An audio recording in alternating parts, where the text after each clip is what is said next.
Hello' friends, আজি নাম আছিল। আজি ৰাতিপুৱাই চালোঁ, তাৰপিছত এনেকৈ খোজকাঢ়ি আহিছোঁ। বৰ্তমান ঠাণ্ডা, বহুত ঠাণ্ডা। ৰাতিপুৱা সময়খিনি বহুত ঠাণ্ডা দিছে। পূৰা আজি ৰাতিপুৱাই নাম চাই দিলোঁ একদম। এতিয়া মই ঘৰ যাই আছোঁ। আমাৰ গাঁৱলীয়া পৰিৱেশ, এইফালে মানুহ চানুহ উঠাই নাই কোনো। আপোনালোকে চাই লওক।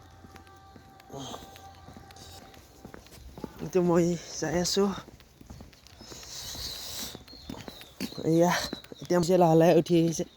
আপোনালোকে চাই লওক, দেখা পাব। এইবিলাক মানুহ দেখিছে চাগে, লাহে লাহে বাট সাৰি আছে, চাৰিজন মাৰি আছে বাটত। ইফালে মই যাই আছোঁ খোজকাঢ়ি এনেকৈ। মোৰ ফালৰ পৰা গুড মৰ্ণিং, আৰু মোৰ ফালৰ পৰা হেপ্পী হোলী চবলে।